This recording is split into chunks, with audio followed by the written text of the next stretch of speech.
की फार मोठ्या प्रमाणावरती अन्याय अत्याचार होत होते. साध्या साध्या गोष्टी असली तरी त्यांच्यावरती खूप मोठ्या प्रमाणावरती अन्याय व्हायचा. गाव कसा बाहेर राहायला लागायचं. जयकर जे आपले पहिले कुलगुरू त्यांनी राजीनामा दिला, त्यांच्या जागेवर डॉक्टर बाबासाहेब आंबेडकर यांना निवडून दिलं आणि डॉक्टर जयकरांना नंतर पुणे विद्यापीठाचे पहिले कुलगुरू झाले. काळाराम मंदिरामध्ये तर काय घडलं, 15,000 लोक जमा झालेले होते. म्हणजे अनेक वेळा आंदोलन केलं अगोदर, पण एकदा 15,000 लोक जमा झालेले होते बाबासाहेबांचे अनुयायी आणि सगळे ठरवलं होतं की बळजबरीनं मंदिरामध्ये जायचं. इंग्रजाचं राज्य होतं. इंग्रजांनी सांगितलं किंवा तुम्ही सुला केला त्यांनी की तुम्ही काय आतमध्ये जाऊ नका, एक काम करू, 4 दरवाजे आहेत त्याला आणि जो रथ आहे तो रथ मुख्य दरवाजापर्यंत सवर्णीय ओढत आणतील आणि तिथून पुढे राहिलेला तुम्ही ओढा असं सांगितलं. पण सवर्णीय लोकांनी रथ तिथपर्यंत आणला. बाकीचे लोक हे तयार होते की आता रथ आमच्या ताब्यामध्ये येईल आणि आम्ही ओढत नेऊ. हा जो चौदार तळ्याचा सत्याग्रह केला, तिथली जी नगरपंचायत होती त्या नगरपंचायतीने डिक्लेअर केलं होतं की या तळ्यामध्ये कुणालाही पाणी पिता येईल, कुठेही जात धर्म इथं आडवा येणार नाही. पण तरीसुद्धा त्या तळ्यामध्ये कुणालाही पाणी पिऊ दिलं जात नव्हतं. बाबासाहेब म्हटले खूप आयुष्यभर वाचन केलं आणि लिखाण केलं, तर या माणूस वाचनामधून विचार करण्याची प्रवृत्तीमध्ये जातो आणि आपल्या विषयी विचार करून समाजाविषयी विचार करून त्या सगळ्या गोष्टीचा त्यांनी संदेश दिलेला आहे. बहुतजनाशी आधारो, अखंड स्थितीचा निर्धारो, श्रीमंत योगी, यशवंत, कीर्तिवंत, ज्ञानवंत, वरदवंत, पुण्यवंत, सामर्थ्यवंत जामता राजा. या भूमंडळाचे ठाई धर्मरक्षे ऐसा नाही, महाराष्ट्र धर्म राहिला काही तुम्हा कारणे. शिवछत्रपती महाराजांच्या पावन स्मृतीला सर्वप्रथम अभिवादन करतो. शिका, संघटित व्हा आणि संघर्ष करा असा ज्यांनी संदेश दिला ते महामानव, बोधिसत्व, भारतरत्न डॉक्टर बाबासाहेब आंबेडकर यांना अभिवादन करतो. व्यासपीठावर उपस्थित असलेले मान्यवर आणि उपस्थित बंधू भगिनींनो, व्यासपीठावर ज्या व्यक्ती आहेत आणि समोरही ज्या व्यक्ती आहेत ह्या तर पहिली पिढी आहे. बऱ्याच जणांची दुसरी असेल की जे अत्यंत सामान्य परिस्थितीमधून ग्रामीण भागातून इथपर्यंत येऊन इथपर्यंत पोचले. त्यांच्या आईबापांनी त्यांना अत्यंत चांगल्या पद्धतीचे संस्कार दिले, पुढं जाण्याची प्रेरणा दिली आणि ते मोठे झाले, व्यासपीठावर आले. आपणही सगळे विद्यापीठामध्ये आलो. त्यामुळं आपल्यासाठी एक संत तुकारामाचा अभंग सांगतो. आपुल्या हिताशी जो असे जागता, धन्य माता पिता तयाची या. कुळी कन्या पुत्र होती जे सात्विक, तयाचा हरिक वाटे देवा. गीता भागवत करती श्रवण, अखंड चिंतन विठोबाचे. तुका म्हणे मज घडो त्यांची सेवा, तरी माझ्या दैवा पार नाही. म्हणजे ज्याची मुलं आणि मुली ह्या अत्यंत चांगल्या आहेत, ज्यांना स्वतःचं हित कळतं, समाजाचं हित कळतं, अशांचे आईबाप हे धन्य आहेत. देवालासुद्धा त्यांचा हेवा वाटतो आणि त्यांची सेवा माझ्या हातून घडो असं संत तुकाराम म्हणतात. म्हणजे आपल्या इथपर्यंत येण्यामध्ये आपल्या आईबापाचा फार मोठा वाटा आहे आणि आपण जे चांगलं काम करतो आहे याच्यामध्ये त्यांचं नाव हे फार मोठं होत असतं.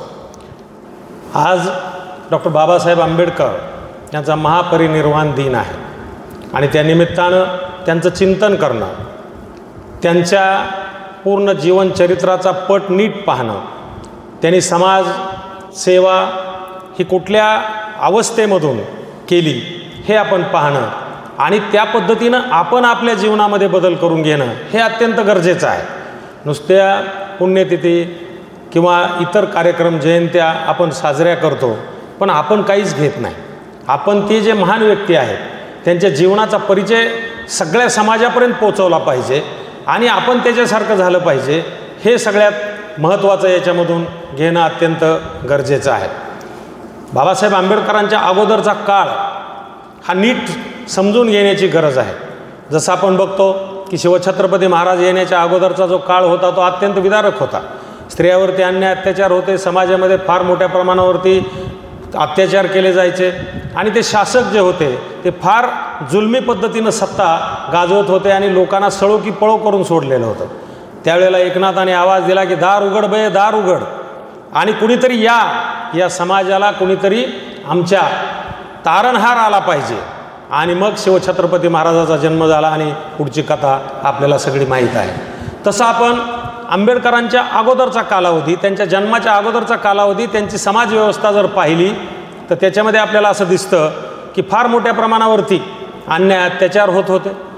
साध्या साध्या गोष्टी असली तरी त्यांच्यावरती खूप मोठ्या प्रमाणावरती अन्याय व्हायचा. गाव कसा बाहेर राहायला लागायचं.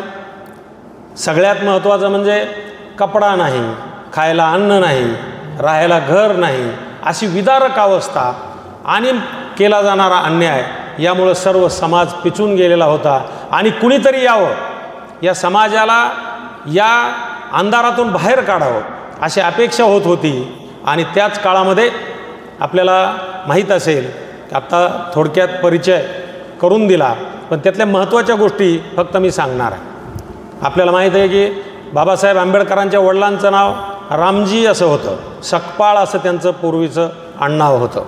आणि ते मिलिटरीमध्ये सुभेदार मेजर या पदावरती होते. त्यांच्यामुळे त्याच्या सारख्या बदल्या व्हायच्या. ज्यावेळेला ते साताऱ्यामध्ये आले त्यावेळेला त्यांच्या मूळ गावही सरांनी सांगितलं की सिंधुदुर्गमधील आंबवडे हे गाव होतं. आणि कोकणामधल्या लोकांची एक प्रथा होती पूर्वीच्या काळामध्ये की आपण बाहेरगावी शिफ्ट झाल्यानंतर आपल्या गावाच्या नावावरती आडनाव ठेवायचं. अशी अनेक आडनावं आजही आपल्याला पाहायला मिळतात. तसं ज्यावेळेला 1900 साली साताऱ्याच्या शाळेमध्ये जाण्यासाठी आंबेडकर शाळेमध्ये घातलं गेलं त्यावेळेला त्यांचं आंबवडेकर असं आडनाव तिथं सांगितलं गेलं. गुरुजी ब्राह्मण होते, ते आंबेडकर नावाचे होते. त्यांनी सांगितलं की हे जरा अवघड आडनाव आहे, आपण याचं सोपं रूपांतर करू आणि आंबेडकर असं नाव त्यावेळेला त्यांना लागलं. याच्या जन्माच्या अगोदरची कथा थोडीशी अशी आहे की ज्यावेळेला हे घरी आले त्यावेळेला रामजी, त्यांची पत्नी भीमाबाई, त्यांची बहीण आणि बाकीचे लोक होते. रामजीचे चुलते एक घरदार सोडून पूर्वी निघून गेलेले होते. त्यांनी पूर्ण संन्यास घेतलेला होता आणि एक 25 वर्षांनी ते घरी आले. आणि घरी आल्यानंतर त्यांनी घरच्याला भेटले आणि त्यांनी सांगितलं, भीमाबाईकडे बघितलं आणि सांगितलं की या माऊलीच्या पोटी असा एक पुत्र जन्मणार आहे की जो समाजाचं नाव काढेल, स्वतःचं नाव काढेल, विद्वान असेल, प्रतिभाशाली असेल आणि जोपर्यंत समाज आहे तोपर्यंत त्याचं नाव निघेल, अशी एक महान व्यक्ती या माऊलीच्या पोटी जन्माला येणार आहे. हे रामजींना माहीत होतं. आणि ते माहीत असल्यामुळं त्यांनी पहिल्यापासून त्या मुलाकडं सातत्यानं लक्ष देण्याचा प्रयत्न केला. 1881 साली 14 फेब्रुवारीला त्यांचा मऊ या ठिकाणी जन्म झाला असं सांगितलं. मध्य प्रांत असं त्यावेळेला त्याचं नाव होतं, ज्याला आता मध्य प्रदेश असं आपण म्हणतो. आणि मग पुन्हा ते साताऱ्याला आले. साताऱ्याला त्यांना शाळेत घातलं गेलं. परंतु त्यांच्या नावाच्या बाबतीमध्ये सुद्धा एक गोष्ट तुम्हाला सांगणं गरजेचं आहे. सुरुवातीला आंबेडकरांचं नाव हे भिवा असं होतं. लहानपणी त्याचं नाव भिवा असं ठेवलेलं होतं. परंतु त्यांची आत्या जी होती ती त्यांच्याच घरी राहत होती. त्या आत्यानं त्याचं नाव भीमा ठेवलं, कारण आईचं नाव भीमाबाई होतं आणि म्हणून तो भीमाबाईसारखा दिसतो म्हणून त्याचं नाव भीमा ठेवलं. एक त्याच्या अगोदरची अशी गोष्ट आहे की आंबेडकरांचा जन्म जो झाला तो वेळ आमुषेच्या मुहूर्तावरती झाला. आणि एक समाजामध्ये असं विचारधारा होती की वेळ आमुषाला जर कोणी जन्माला तर त्याचे आईबाप मरतात. आई मरते, बाप तरी मरतो, नाही तर दोघंही मरतात, अशी परिस्थिती होते. याचं उदाहरण असं पूर्वीचं होतं की ज्ञानेश्वराचे भाऊ हे निवृत्तीनाथ हे वेळ आमुषे दिवशी जन्मले आणि त्यांच्या आईबापांनी नंतर आत्महत्या केली. आपल्याला माहीत आहे की नदीमध्ये उड्या टाकल्या. विठ्ठल आणि रुक्माई असं त्यांच्या आईवडिलांचं नाव होतं. समाजाची अस्पृश्यापेक्षा जास्त प्रथा वाईट त्यांच्या बाबतीमध्ये घडली. त्यांना खायलाही कुणी देत नव्हतं, दारामध्येही कुणी येऊ देत नव्हतं आणि मुलांना काय कुणी समाजामध्ये घ्यायला तयार नव्हते आणि म्हणून त्यांनी आत्महत्या केल्या. आणि म्हणून याच्याकडं बघण्याचा म्हणजे पहिल्या दिवसापासून बाबासाहेब आंबेडकर यांच्याकडं त्रासदायक सगळे लोक पाहत होते. त्यांना तशा पद्धतीनं त्रास देत होते आणि तसंच झालं. भीमाबाई लवकरच वारल्या आणि पुढच्या काही दिवसामध्ये रामजींनी दुसरं लग्न केलं. सावत्राई आली, पुन्हा तिचा त्रास सुरू झाला आणि यांना आवडायचं नाही की माझ्या आईचे कपडेही घालते आणि म्हणून तिला आवडायचं नाही. शाळेमध्ये ज्या वेळेला त्यांना घातलं गेलं त्यावेळेला शाळेमध्ये बाहेर बसायला लागायचं. बाहेर बसून त्यांनी ते ऐकायचं. फळ्यावरती लिहायचं नाही, कुठल्या मुलाला स्पर्श करायचा नाही, कोणाच्या दप्तराला हात लागू द्यायचा नाही, कारण त्यात त्यांचे डबे होते, तिथं ते शिवलं जातं आहे. यांना उत्तर येत असलं तरी यांनी हात वर केला तरी शिक्षक त्यांना विचारायचे नाहीत. फळ्यावरती लिहायचं असेल तरी फळ्याला स्पर्श करायचा नाही. अशा प्रकारच्या वाईट परिस्थितीमध्ये हे काम करत होते. घरच्या आईचा हा त्रास, हा शाळेमध्ये हा त्रास, आणि त्यांनी ठरवलं की आता आपल्याला इथून पळून जायचं, आता इथं आपल्याला राहायचंच नाही. आणि मग जायचं कसं? आता मुंबईला वगैरे जायचं म्हटलं तर जायला पैसे पाहिजेत. मग त्यांनी हळूच त्यांच्या लक्षात आलं की आपल्या आजीच्या कमरेला सारखा एक बटवा असतो आणि त्या बटव्यामध्ये नक्की काहीतरी पैसे असतील, तेव्हा आजी झोपतानाही जवळ ठेवते. आणि म्हणून त्यांनी तो रात्री हळूच बटवा घेतला. त्याच्यामध्ये पैसे बघितले तर फक्त अर्धा आणा होता. त्याच्यामुळे तेवढ्या पैशात काही मुंबईला कुठं जाणं होत नव्हतं. मग त्यांनी विचार सोडून दिला की जाऊ दे, आता कुठं जायचं नाही, इथंच राहायचं, याच परिस्थितीमध्ये शिकायचं. आणि वडील मात्र सातत्यानं त्याच्यावरती लक्ष देत होते आणि त्याला सांगत होते की तू फार मोठा माणूस बनणार आहेस, तू अभ्यास कर, तू शिकला पाहिजे, तुला चांगल्या प्रकारची पुस्तकं वगैरे त्यांना आणून द्यायचे आणि त्याच्यावरती सातत्यानं चांगला संस्कार करण्याचा नेहमीच हे प्रयत्न केला होता. आणि त्यामुळं नंतरच्या काळामध्ये हे भीमराव हे नाव प्रचलित झालं. पण बाबासाहेब नाव कुठून आलं? कारण अनेक लोक त्यांच्याकडं यायचे आणि सांगायचे, बाबा आमचं हे काम करा, बाबा आम्हाला ह्या अडचणी आहेत. आणि मग गरीब सामान्य लोक आलेले बाबा म्हणायचे. आणि बाबासाहेब आंबेडकर हे शिकून आलेले होते, त्यामुळं सुशिक्षित लोक आले की त्यांना ते साहेब म्हणायचे. आणि मग बाबा, काही लोक साहेब, बाबासाहेब असं म्हणत म्हणत बाबासाहेब हे नाव त्यांचं पुढं प्रचलित झालं. आणि आजपर्यंतही ते नाव भीमरावपेक्षा बाबासाहेब आंबेडकर या नावानं जास्त प्रचितीत झालेलं आपल्याला दिसून येतं. शाळा नंतरच्या काळामध्ये आता यांनी सांगितलं की एल्फिस्टन हायस्कूलमध्ये त्यांना घालण्यात आलेलं होतं. हा एल्फिस्टन कोण? मराठेशाहीचा अस्त झाला त्यावेळेला त्या लढाईचं प्रामुख्यानं जो काम करत होता तो एल्फिस्टन होता. त्याच्या नावानं ती शाळा तिथं काढलेली, लक्षात ठेवा. आणि पहिला आपला एज्युकेशन ॲक्ट जो झाला आणि त्याच्यानुसार ती निर्माण झालेली ती एल्फिस्टन हायस्कूल, तिथं त्यांचं शिक्षण झालं. पुन्हा सिडनेम कॉलेजमध्ये ग्रॅज्युएशन झालं. आणि केळुस्करांच्या बाबतीमधली कथा सांगितली. केळुस्कर ज्यावेळेला बागेमध्ये फिरायला यायचे त्यावेळेला हा मुलगा घरामध्ये जागा नसल्यामुळं बागेमध्ये जाऊन अभ्यास करायचा आणि सातत्यानं पुस्तकामध्ये हा दडलेला आहे हे ते पाहायचे. आणि मग नेमकंच त्यांना ज्या वेळेला बोलावलं गेलं प्रमुख म्हणून, त्यावेळेला याचाच सत्कार होता. आणि याला त्यांनी जे पुस्तक दिलं गौतम बुद्धाच्या जीवनावरचं, त्याचा खोलवरती गौतम बुद्धांच्या चरित्राचा खोलवरती परिणाम हा बाबासाहेबांच्या जीवनामध्ये झालेला आपल्याला दिसतो. बाबासाहेबांच्या त्या काळामध्ये लग्न हे फार छोट्या वयामध्ये व्हायचे. त्यांचं लग्न 1907 साली हे झालं आणि ते रमाबाई यांच्याबरोबर झालं. ते अत्यंत गरीब परिस्थितीमधली होती, सामान्य परिस्थितीमधले. लहानपणीच तिचे आईवडील वारले, चुलते तिचा सांभाळ करत होते. चुलत्यांनी यांच्याबरोबर लग्न लावून दिलं. त्यावेळेला बाबासाहेब आंबेडकरांचं वय 15 वर्ष होतं आणि ते इंग्रजी 5वीमध्ये शिकत होते आणि इतर शिकलेलीच नव्हती.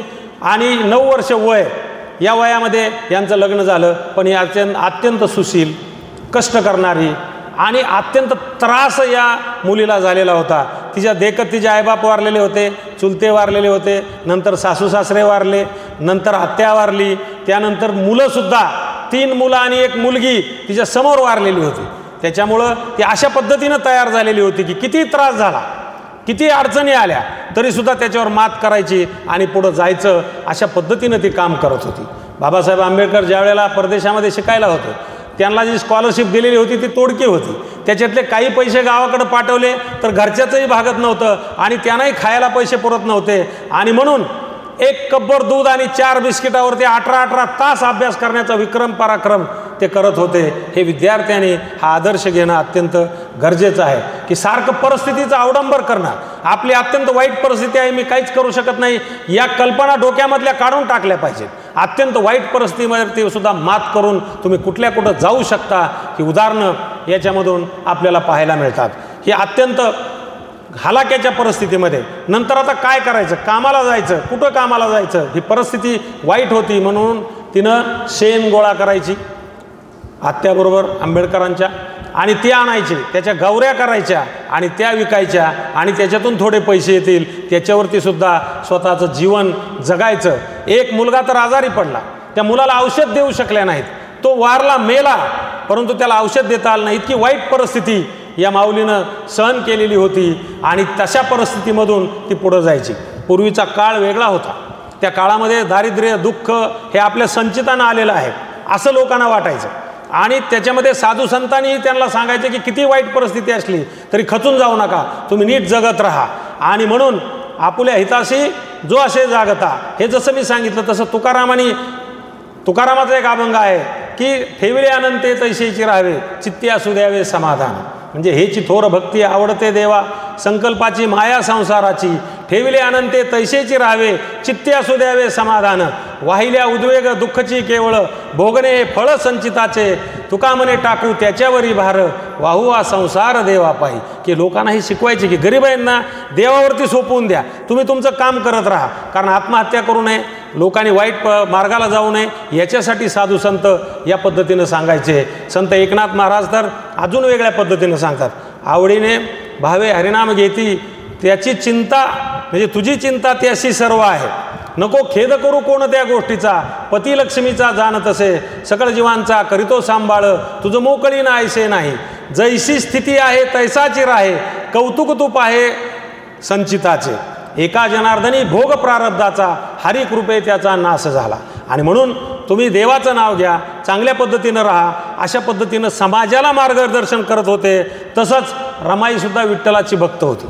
आणि तिला वाटायचं की पांडुरंगा विठ्ठला, मलासुद्धा पंढरपूरला यायचं आहे, मला पंढरीला तुला भेटायचं आहे, आमचं दारिद्र्य दुःख हे कमी कर, आमची जी मुलं बाळं आहेत त्यांचं जीवन सुखकर कर, अशा प्रकारच्या विचाराची ती होती. आणि नंतर आपल्याला माहीत आहे फार काळ ती जास्त जगली नाही. 1935 साली तिचा मृत्यू झाला. आणि ज्या वेळेला आंबेडकरला तिनं सांगितलं त्यावेळेला तो 35चा काळ म्हणजे बाबासाहेब आंबेडकर या सामाजिक वेगवेगळ्या क्रांत्या, वेगवेगळ्या गोष्टी, वेगवेगळे आंदोलनं करून हिंदू धर्मापासून दूर जायच्या विचारामध्ये होते. त्यावेळेला तिनं सांगितलं की मला पंढरपूरला जाण्याची इच्छा आहे. त्यावेळेला बाबासाहेबांनी सांगितलं की तुला असा देव मी देतो जिथं समानता आहे, जिथं अडवलं जाणार नाही मंदिरामध्ये जाताना. आणि तिचं समाधान केलं, तिला सांगितलं आणि गप्प केलं. तशीच एक परिस्थिती झाली होती. डॉक्टर बाबासाहेब आंबेडकर ज्या वेळेला परदेशाहून येणार होते त्यावेळेला अनेक लोक जमलेले होते त्यांच्या स्वागतासाठी. आणि ज्या वेळेला ही घरामध्ये गेली की आता मला स्वागताला जायचं आहे, आणि मग चांगलं लुगडं शोधते प्रत्येक लुगडं फाटलेलं लुगडं होतं. दंड घालणे, खेड्यातले जे लोक आहेत त्यांना माहीत असेल की 2-3 लुगडी असतात, त्यातला चांगला भाग एकत्र केला जातो आणि त्या 2-3 लुगड्याचं एक लुगडं तयार केलं जातं आणि त्याला दंड घालून तयार केलेलं लुगडं असं म्हणतात. ते सुद्धा नीट नव्हतं. आणि मग इकडं तिकडं शोधताना बाबासाहेबाच्या एका पेटीमध्ये तिला एक चांगल्या प्रकारचा फेटा असा दिसलेला होता आणि तोच त्यांनी घातला आणि ती गेली त्यांना पाहण्यासाठी.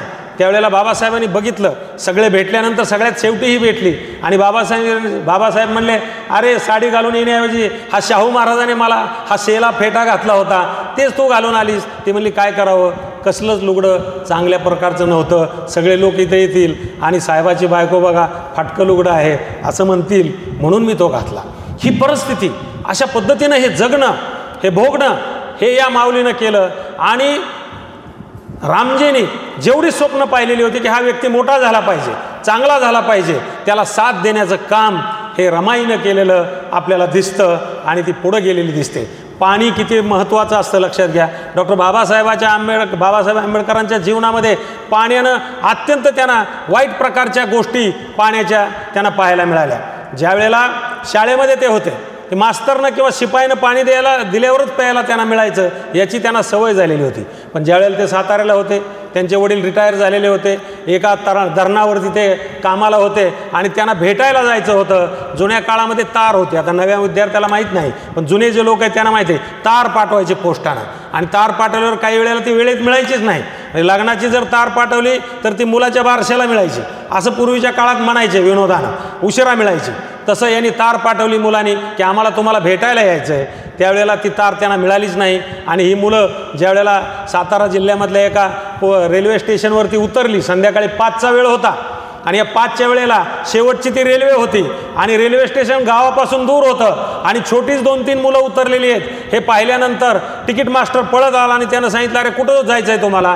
तर त्यांनी बरोबर सांगितलं की आम्हाला इथं जायचं आहे. तेच रेल्वे स्टेशन होतं आणि त्यांनी सांगितलं की आम्हाला वडिलांना भेटायला जायचं आहे, इथून इतक्या हे गाव आहे आणि त्या गावाला आम्हाला जायचं आहे. त्यावेळेला हिंस्र प्राणी होते आजूबाजूला आणि त्यामुळं तिथं राहणं शक्य नव्हतं, म्हणून त्या मुलांना पाठवलं पाहिजे असा त्यांनी विचार केला. बैलगाड्यावाल्यांना बोलावलं. त्यांनी जात सांगितल्यावर एकही बैलगाडीवाला त्यांना न्यायला तयार होत नव्हता. बळजबरीने एक बैलगाडीवाल्याला तयार केलं की इथं जर मुलं राहिली तर रात्री हिंस्र प्राणी आहेत, ह्यांना कोण सांभाळणार, काय होणार, म्हणून तिकीट मास्टरनं बळजबरीनं त्या मुलांना ती बैलगाडीवाल्याला तयार करून त्याच्यामध्ये पाठवलं. बैलगाडीवाला म्हणला की मी मागं किंवा पुढं चालेल, बैलगाडी धुवून द्यावी लागेल, नंतर मी काय गाडी चालवणार नाही.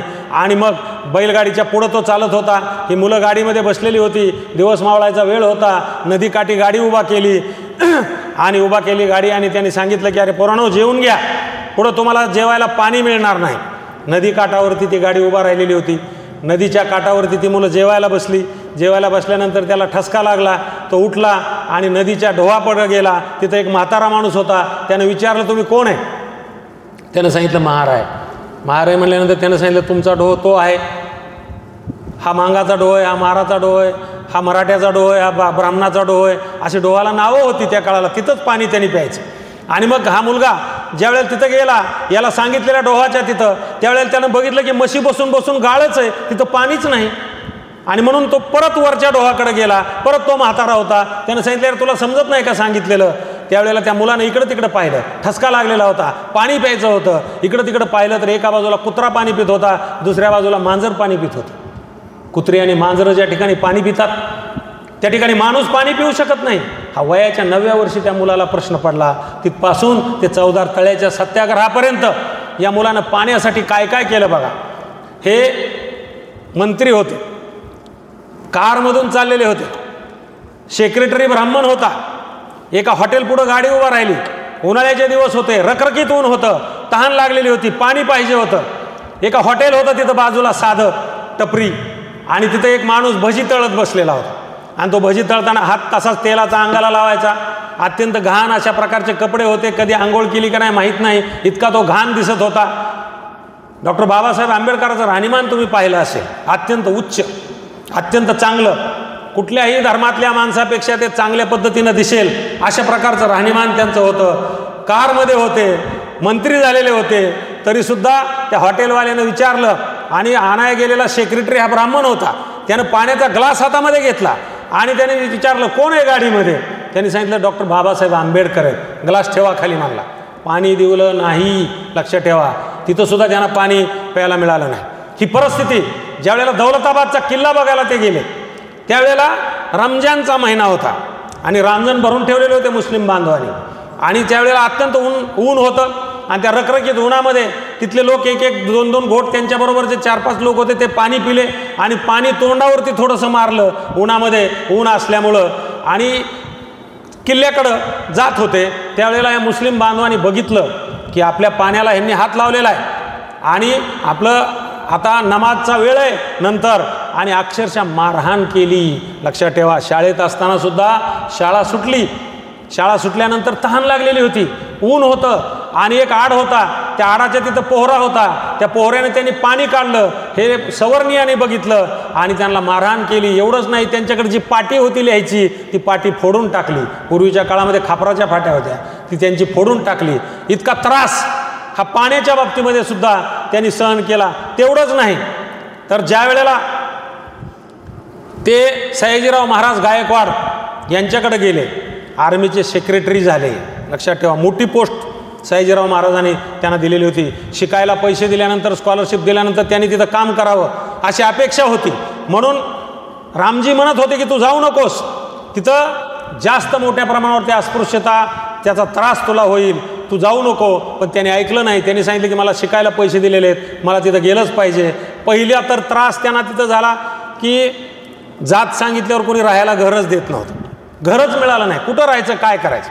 शेवटी त्यांनी ठरवलं की मी पारसी आहे असं म्हणून ते एक जणाकडं पारसीच्या ठिकाणी गेले आणि त्यांनी सांगितलं मी पारसी समाजातला आहे, मला जागा द्या राहायला. त्यांनी राहायला जागा दिली. पण काही दिवस त्यांनी पाहिलं की याचे चालचलन जे आहे ते पारसीशी जुळत नाही आणि त्यांनी त्याला एकदा अडवलं आणि विचारलं तू पारसी नाहीस, नक्की तू पारसी असणार नाहीस? आणि मग त्यांनी खरं सांगितलं. त्यावेळेला त्यांनासुद्धा तिथं काठीने मारलं आणि त्यांना सांगितलं की इथं शहरामध्येच तू राहायचं नाही. ज्यावेळेला शिपाई असेल तो शिपाईसुद्धा पाणी त्यांना द्यायचा नाही, स्वतः उठून पाणी घ्यायचं. फाईल असेल ती सुद्धा अशी फेकून त्यांच्यापुढं टाकली जायची की स्वतः बॅरिस्टर आहेत, इंग्लंडमध्ये राहिलेत, अमेरिकेमध्ये शिकलेले आहेत, अशा पद्धतीच्या माणसाला या प्रकारची वागणूक त्या ठिकाणी दिली जात होती. अत्यंत त्यांना वाईट वाटत होतं. आणि त्याच वेळेला 1913 साली त्यांचे वडील वारल्याची तार त्यांना मिळाली. आणि मग म्हणजे आजारी आहेत असं अगोदर कळलं. आणि मग त्यांनी परत यायचं ठरवलं आणि ते इकडं परत आले. आपल्याला माहीत आहे की ज्या वेळेला अर्ध्यामध्येच त्यांचं शिक्षण, पूर्वीच्या काळामध्ये, आता एक सर्क्युलर निघालेलं आहे मागच्या महिन्यामध्ये की लवकर एज्युकेशन पूर्ण करता येईल. 100 वर्षापूर्वी हे अमेरिकेमध्ये होतं आणि लवकर 3 वर्षाची स्कॉलरशिप यांना होती. यांनी पटकन यांचं एज्युकेशन कमी वेळामध्ये पूर्ण केलं. राहिलेलं वर्ष होतं ते इंग्लंडला आले आणि लंडन स्कूल ऑफ इकॉनॉमिक्समध्ये ॲडमिशन घेतलं आणि तिथं शिकायला लागले. पण स्कॉलरशिप त्यांची संपली. वेळ संपल्यावर स्कॉलरशिप यायचं बंद झालं. अर्ध्यामध्ये शिक्षण सोडून परत यावं लागलं. आणि परत आल्यावरती मात्र राजश्री शाहू महाराजांनी त्यांच्याकडे गेले, त्यांच्या चाळीमध्ये गेले. राजा असताना हे लक्षात ठेवा, पहिली माणसं मान सन्मान असा काही बघत नव्हती. चांगल्या व्यक्तीच्या जवळ जाणं हाच त्यांच्या मनामध्ये विचार होता. चाळीमध्ये गेले, घरी गेले त्यांच्याकडे महाराज, स्वतः राजश्री शाहू महाराज, आणि त्यांनी सांगितले की तुझं अर्ध राहिलेलं शिक्षण आहे, मी पैसे देतो आणि तू जा. आणि त्यांनी राहिलेलं शिक्षण पूर्ण केलं. बारेट लॉ तिथं केलं. अनेक डिग्र्या त्या ठिकाणी प्राप्त केल्या आणि ते आपल्या भारत देशामध्ये परत आले. राजश्री शाहू महाराजांनी त्यांना बरोबर घेतलं. अनेक परिषदा भरवल्या आणि दलित लोकांना सांगायचे की हा तुमचा नेता मी आणलाय, आता याचं ऐका, याच्या अंडर तुम्ही काम करा. आणि मोठ्या प्रमाणावरती सुशिक्षित अशा प्रकारची ही व्यक्ती आहे. आणि म्हणून शाहू महाराज यांना नेता बनवलं. हे लक्षात ठेवा. शाहू महाराज यांनी सांगितलं की आता तू नेतृत्व करायचं आहे, तू पुढं गेलं पाहिजेस. अनेक सभा त्यांनी त्या ठिकाणी घेतल्या. आणि मग पुढच्या काळामध्ये आपल्याला माहीत आहे की स्वतः बाबासाहेब आंबेडकर अनेक प्रकारचे प्रयत्न करत होते हिंदू धर्मामध्ये राहण्याचा. त्यांनी काळाराम मंदिराचा आता उल्लेख केला. काळाराम मंदिरामध्ये तर काय घडलं, 15,000 लोक जमा झालेले होते. म्हणजे अनेक वेळा आंदोलन केलं अगोदर, पण एकदा 15,000 लोक जमा झालेले होते बाबासाहेबांचे अनुयायी. आणि सगळे ठरवलं होतं की बळजबरीनं मंदिरामध्ये जायचं. इंग्रजाचं राज्य होतं. इंग्रजांनी सांगितलं किंवा तुम्ही सुला केला त्यांनी की तुम्ही काय आतमध्ये जाऊ नका, एक काम करू, 4 दरवाजे आहेत त्याला, आणि जो रथ आहे तो रथ मुख्य दरवाजापर्यंत सवर्णीय ओढत आणतील आणि तिथून पुढं राहिलेला तुम्ही ओढा, असं सांगितलं. पण सवर्णीय लोकांनी रथ तिथपर्यंत आणला. बाकीचे लोक हे तयार होते की आता रथ आमच्या ताब्यामध्ये येईल आणि आम्ही ओढत नेऊ. परंतु ते तिथपर्यंत आले, थांबलेच नाहीत. तसाच रथ पुढं ओढत घेऊन चालले. दंगा झाला, मारामाऱ्या झाल्या, डोके फुटली आणि मोठ्या प्रमाणावरती तिथं हिंसाचारसुद्धा झाला. मारलं अनेक लोकांना, मागासवर्गीयांच्या. आणि मग बाबासाहेब आंबेडकरांनी हळूहळू ठरवलं की आता हे काही शक्य होत नाही. अनेक मंदिरामध्ये आपण जाण्याचा प्रयत्न करतोय, हिंदू धर्मामध्ये जाण्याचा प्रयत्न करतोय, तरीसुद्धा आपल्याला ते घेत नाहीत. आणि 1935 साली येवल्याच्या परिषदेमध्ये त्यांनी जाहीर करून टाकलं की मी हिंदू म्हणून जन्मलो पण हिंदू म्हणून मरणार नाही. हे घोषणा त्यांनी ज्या वेळेला केली त्यावेळेला अनेक धर्माचे लोक हे त्यांच्याकडे येऊ लागले. त्यांना आमिष दाखवू लागले की आता बाबा तुम्ही आमच्या धर्मामध्ये या. मुस्लिम धर्मवाले आले. त्यांनी सांगितले की 6 कोटी तुमच्या अन्वयी आहेत. त्या काळामध्ये धर्मातल्या गरीब लोकांना मदत करण्यासाठी 6 कोटी रुपयाचा निधी आम्ही तुम्हाला देतो. निजाम त्यातलं त्यांनी सांगितलं की आम्ही एवढे पैसे देतो, तुम्ही आमच्याकडे या. ज्या वेळेला ते धर्मगुरू येऊन ज्या ज्या धर्माच्या त्यांच्याशी चर्चा करत होते, आमचा धर्म कसा चांगला आहे, तुम्हाला तिथं अस्पृश्याची वागणूक दिली जाते, आमच्या धर्मामध्ये असं काही नाही, हे ज्या वेळेला सांगत होते आणि चर्चा करत होते, त्यावेळेला त्या लोकांच्या लक्षात यायचं की अरे बाबासाहेबाला तर आपल्या धर्माचं आपल्यापेक्षा जास्त ज्ञान आहे. ख्रिश्चन आले, त्यांनाही ते तसंच कळलं. एवढंच नाही, शीख धर्मातले लोक आले. कारण बाबासाहेबांचा जो सेक्रेटरी एक होता रत्तू नावाचा, तो शीख धर्माचा होता, नानकचंद, आणि तो शीख धर्माचा होता. त्यांनी सुद्धा बरेच लोक आणले आणि त्यांनी सुद्धा आमच्या धर्मामध्ये तुम्ही या असं सांगितलं. परंतु बाबासाहेब गेले नाहीत. बाबासाहेबांचे आणि गाडगे महाराजांचे अत्यंत चांगले संबंध होते. गाडगे महाराज कोणाकडून कधी काही घेत नव्हते. एकदा गाडगे महाराज आजारी पडले आणि आजारी पडल्यानंतर स्वतः बाबासाहेब आंबेडकरांनी एक घोंगडी घेतली आणि त्यांना ते घेऊन गेले भेट म्हणून. त्यांना ती घोंगडी त्यांनी दिली. गाडगे बाबांनी ती घेतली. आयुष्यात कधी कोणाकडून काही घेतलं नाही, परंतु बाबासाहेब आंबेडकरांनी दिलेली घोंगडी त्यांनी घेतली. आणि त्यांना त्यावेळेला माहीत झालेलं होतं की बाबासाहेब आंबेडकर आता धर्मामध्ये आपल्या राहणार नाहीत, दुसऱ्या धर्मामध्ये जाणार आहेत. त्यावेळेला त्यांनी एकच वाक्य सांगितलं की बाबा तू तर हुशार आहेस, शिकलेला आहेस, शहाणा आहेस, तू ज्या मातीतलं रोप आहे त्याच मातीमध्ये लाव, असं एकच वाक्य गाडगे महाराजांनी त्यांना सांगितलं. ते त्यांनी समजून घेतलं आणि पहिलाच केळुस्कर गुरुजींनी दिलेल्या पुस्तकाचा परिणाम त्यांच्या डोक्यामध्ये होताच. आणि म्हणून समानता, शांतता, विज्ञानवाद असा विचार करणारा बौद्ध धर्म स्वीकारायचं हे त्यांनी ठरवलं. आणि 5 लाखापेक्षा जास्त अनुयायाला एकत्रित घेऊन नागपूर या ठिकाणी धम्म याच्यामध्ये दीक्षा घेतली. ज्या दीक्षाभूमी आज त्या ठिकाणी आहे तिथं त्यांनी दीक्षा घेतली. हा जर प्रवाह आपण जर पाहिला तर आपल्याला असं लक्षात येईल की धर्म हा सोडण्याची इच्छा 10-12 वर्ष प्रयत्न करत होते बाबासाहेब, की आम्हाला याच धर्मामध्ये राहू द्या, आम्हाला मंदिरामध्ये प्रवेश द्या, आम्ही तुमचीच लेकरं आहोत, आम्ही वेगळे नाहीत. परंतु कोणीही ऐकलं नाही. त्यानंतरचा विचार आपण लक्षात घेणं गरजेचं आहे. बाबासाहेब आंबेडकरांनी जो चवदार तळ्याचा सत्याग्रह केला, ते चवदार तळे का निवडले याच्या मागे सुद्धा एक गोष्ट आहे. बाबासाहेब आंबेडकर विधान परिषदेवरती निवडून गेलेले होते आणि तो कोकण भागामधलेच होते, त्यांचं गावही तिकडंच होतं. आणि हा जो चवदार तळ्याचा सत्याग्रह केला, तिथली जी नगरपंचायत होती त्या नगरपंचायतीने डिक्लेअर केलं होतं की या तळ्यामध्ये कोणालाही पाणी पिता येईल, कुठेही जात धर्म इथं आडवा येणार नाही. पण तरीसुद्धा त्या तळ्यामध्ये कोणालाही पाणी पिऊ दिलं जात नव्हतं. म्हणून हजारो सगळ्या जातीचे लोक अनुयायी त्यांच्याबरोबर होते, ब्राह्मणही होते त्यांच्याबरोबर, आणि सगळ्यांनी मिळून या चवदार तळ्यामध्ये ते गेले आणि तिथलं पाणी प्राशन केलं. आणि त्यांना एक संदेश द्यायचा होता की इथलं आम्ही पाणी पिलेलं आहोत, म्हणजे संपूर्ण भारतभर, महाराष्ट्रभर याचा हा संदेश जाईल आणि सगळ्या मागासवर्गीयांना हा कुठल्याही ठिकाणची विहिरी आड हे मोकळे होतील. या पुणे विद्यापीठाशी सुद्धा एक संबंध आहे त्यांचा, लक्षात ठेवा. ज्यावेळेला बाबासाहेब 2 टर्मला या मुंबईच्या विधान परिषदेमध्ये हे निवडून गेलेले होते, त्यांचा कालावधी जो आहे तो ते 1926 सालापासून ते 1956 सालापर्यंत हे 30 वर्ष त्यांना राजकारण करण्यासाठी मिळाले. पत्नीसुद्धा अंदाजे 30च वर्ष त्यांच्याबरोबर होती, हे लक्षात ठेवा. म्हणजे एखाद्या माणसाच्या दृष्टिकोनातून किती कालावधी कमी होता हे तुमच्या लक्षात येईल. नंतर ते राज्यसभेवरती निवडून गेले बंगाल प्रांतामधून, आणि बंगाल प्रांतामधून ते निवडून गेल्यानंतर भारताची फाळणी झाली. बंगाल प्रांताचा मोठा भाग हा पूर्व पाकिस्तान, आता जो बांगलादेश आहे त्याच्यामध्ये तो गेला. पूर्वीचे जे मतदारसंघ होते ते 5-5, 6-6, 7-7 जिल्ह्याचा एक मतदारसंघ असायचा, आणि त्यामुळं त्यांना त्यांचं पद गेलं खासदारकी त्या काळामध्ये, लक्षात ठेवा, फाळणी झाल्यामुळं. आणि मग परत ते मुंबईला आले आणि ते हुशार होते.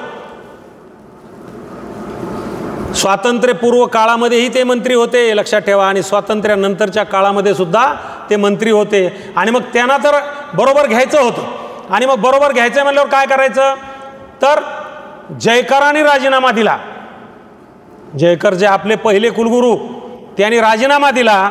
त्यांच्या जागेवर डॉक्टर बाबासाहेब आंबेडकर यांना निवडून दिलं, आणि डॉक्टर जयकरांना नंतर पुणे विद्यापीठाचे पहिले कुलगुरू झाले. म्हणजे आपल्याशी त्याचा संबंध आहे, लक्षात ठेवा, की ते तिथं खासदार पदावून गेल्यामुळं त्यांना शासनानं एक पुण्याला विद्यापीठ काढलं आणि इथं त्यांना पाठवलं. आणि मराठीचा प्रचार आणि प्रसार करा, हे मुख्य आपल्या विद्यापीठाच्या उत्पत्तीचं कारण हे आहे, हे आपण लक्षात ठेवलं पाहिजे. ज्या वेळेला घटना समितीची निर्मिती झाली त्यावेळेला जरी काँग्रेसला आणि महात्मा गांधींचं आणि यांचं जमत नव्हतं, डॉक्टर बाबासाहेब आंबेडकरांचं, तरीसुद्धा अनेक देशाचे तज्ज्ञ लोक हे पाहत होते की कुणाला आता ही घटना लिहायला दिली पाहिजे. महात्मा गांधींनी एक चिठ्ठी पाठवली जवाहरलाल नेहरूला आणि सांगितलं की अरे आपल्या इथंच चांगला एक माणूस आहे हुशार, त्यांना तुम्ही द्या. आणि म्हणून बाबासाहेब आंबेडकरांना घेतलं, घटना समितीचं अध्यक्ष केलं, लक्षात ठेवा, मसुदा समितीचं अध्यक्ष केलं. त्या मसुदा समितीमध्ये 7 लोक होते. त्या 7 मधला एक अमेरिकेला गेला, एक मेला, 2 जण सहभागीच होत नव्हते, एक आजारी होता. असे करत करत हे कृपलानी यांनी सांगितलेले, मी नाही सांगत, कृष्णम्माचारी यांच्या भाषणामध्ये लोकसभेमध्ये त्यांनी त्या काळामध्ये सांगितलं की अशा पद्धतीने हे सगळे लोक एक एक एक एक करत कमी झाले, एकटेच बाबासाहेब उरले. तरीसुद्धा त्यांनी इतकी आदर्श घटना आपल्याला दिलेली आहे की ज्या घटनेमध्ये सर्वसामान्य माणसांना न्याय मिळतो. आज जो भारत विविधतेनं नटलेला आहे, अनेक जाती धर्माचे लोक भारतामध्ये गुण्यागोविंदाने नांदत आहेत, त्याचं सूत्र जे आहे जी माळ असते त्या माळाला एक मुकुटमणी असतो, तसं काम सगळ्याला बांधून ठेवण्याचं या घटनेनं केलेलं आहे, हे लक्षात ठेवा. आपल्या घटनेनं आपल्याला काय दिलं? सुधारित राष्ट्र, प्रगत राष्ट्र.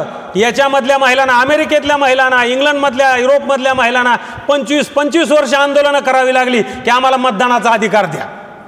भारत देशामध्ये घटनेमध्ये तरतूद करण्यात आली. डॉक्टर बाबासाहेब आंबेडकरांनी तरतूद केली, कारण बाबासाहेब आंबेडकर अशा परिस्थितीमधून आलेले होते, इतक्या हलाखाचे जीवन जगून आलेले होते. सगळी परिस्थिती, सगळ्या लोकांची परिस्थिती त्यांना माहीत होती, जाती व्यवस्था त्यांना माहीत होती. आणि म्हणून आपली जी घटना आहे ती अत्यंत उत्तम प्रकारची घटना ही बाबासाहेबांनी आपल्याला दिली. आणि म्हणून आपण घटनातज्ञ, घटनाकार असं त्यांना संबोधतो आहोत, हे आपण लक्षात घ्या. ज्या वेळेला बाबासाहेब आंबेडकरांना घटनेचं काम दिलेलं होतं, ही आपली जी घटना आहे ही लोकसभेमध्ये अनेक चर्चा त्याच्यावरती झालेल्या आहेत, सहजासहजी ती झालेली नाही, हे लक्षात ठेवा. त्याच्यामध्ये अनेक खासदार होते, वेगवेगळ्या विभागाचे होते, वेगवेगळ्या जाती धर्माचे होते. या सगळ्यांनी एकत्रित येऊन पुन्हा हा मसुदा हा पास केलेला होता. आणि आज आपला भारत देश जो अत्यंत चांगल्या पद्धतीनं प्रशासकीय कामकाज करत आहे त्याला घटना जबाबदार आहे. कारण supreme court is a protector of constitution of India. Supreme court, आपले कुठलाही वाद भांडणं झाली आपण सुप्रीम कोर्टापर्यंत भांडत जातो, आणि supreme court is a protector असं म्हटलेलं आहे की या घटनेचं प्रोटेक्शन कोणाच्या हातामध्ये आहे? सुप्रीम कोर्टाच्या हातामध्ये आहे. आणि त्यामुळं आज आपलं अत्यंत चांगल्या पद्धतीनं हे चाललेलं आपल्याला दिसून येतं. डॉक्टर बाबासाहेब आंबेडकर हे अर्थशास्त्रज्ञ होते. त्यांचे पाण्याविषयीचे विचार असतील, धरणं कशी बांधली पाहिजेत, सीमावाद. आपले ज्या वेळेला भारताची फाळणी व्हायला लागली त्यावेळेला त्यांनी सांगितलं की एकतर फाळणी करू नका, आणि तुम्हाला करायचीच असेल तर सगळे हिंदू इकडं आणा आणि सगळे मुसलमान तिकडं पाठवा, नाहीतर एक दिवस पुन्हा भारत हा फाळणीच्या वाटेवरती असेल.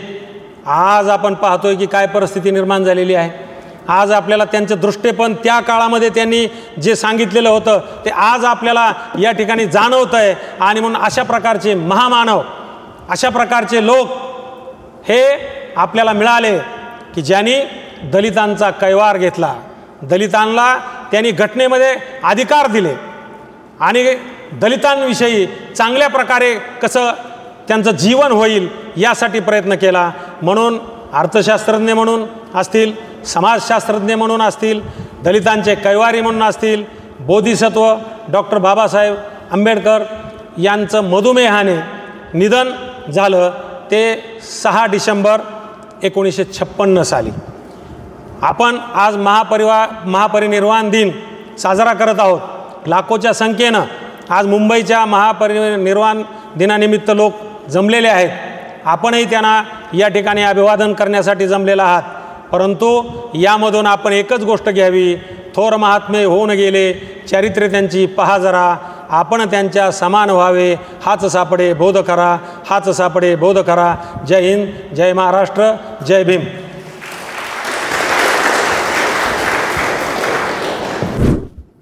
अभिवादनासाठी आपण इथे जमलेलो आहोत. या प्रसंगी आदरणीय कुलगुरू साहेब डॉक्टर सुरेश गोसाई सर, कुलगुरू सर डॉक्टर पराग काळकर, प्रभारी कुलसचिव ज्योती महात्मे मॅडम, विद्यार्थी कल्याण मंडळाचे संचालक अभिजित कुलकर्णी, मराठी विभागाचे देसाई सर, महाराष्ट्र शासनाचे महात्मा फुले साहित्य सहसंवर्धन समितीचे सदस्य डॉक्टर बाळासाहेब सर, तसेच डॉक्टर बाबासाहेब आंबेडकरांचे लेखन साहित्य स्थापन प्रकाशित केलं त्या समितीचे माझे सहकारी डॉक्टर सुनील लोके सर आणि आपण सर्वजण या अभिवादनाच्या कार्यक्रमासाठी आज जमलेलो आहोत. आपल्या सर्वांचं मी आभार व्यक्त करतो, कारण आजचा हा दिवस हा महापरिनिर्वाण दिन असल्याने याविषयी आपल्याला गांभीर्याने घ्यावा लागत असल्याने जास्त वेळ बोलत नाही. परंतु मी डॉक्टर बाबासाहेब आंबेडकर प्रकाशन समिती समितीचा महाराष्ट्र शासनाने नेमलेल्या समितीचा मी मेंबर सेक्रेटरी असल्याने मला बाबासाहेबांचे आतापर्यंत 24 ग्रंथ रिप्रिंट करण्याची संधी मिळाली. तसेच काही ग्रंथांचं भाषांतर करण्याची संधी मिळाली आणि हे संपूर्ण जगभर वितरित करण्याची सुद्धा संधी मिळाली. तसेच IIT पुणेच्या माध्यमातून हे सगळं बाबासाहेबांचं साहित्य हे सर्वसामान्य माणसापर्यंत पोहोचवावं याकरिता त्याचं आम्ही डिजिटायझेशन करून हे सगळ्यांना फ्री ऑफ त्याच्यामध्ये मिळावं असं दृष्टीने गव्हर्नमेंट ऑफ महाराष्ट्राने त्याची योजना आखली आहे. आणि याचा सगळ्यांना ज्याला कोणाला प्रिंट काढायचं असेल, कुणाला काही घ्यायचं असेल तर ते निःशुल्क असं शासनाने ठेवलेलं आहे. आणि आपण सगळेजण त्याचा नक्कीच विचार करावा, वाचन करावं. बाबासाहेबांनी म्हटलेलं आहे की फक्त आयुष्यभर वाचन केलं आणि लिखाण केलं.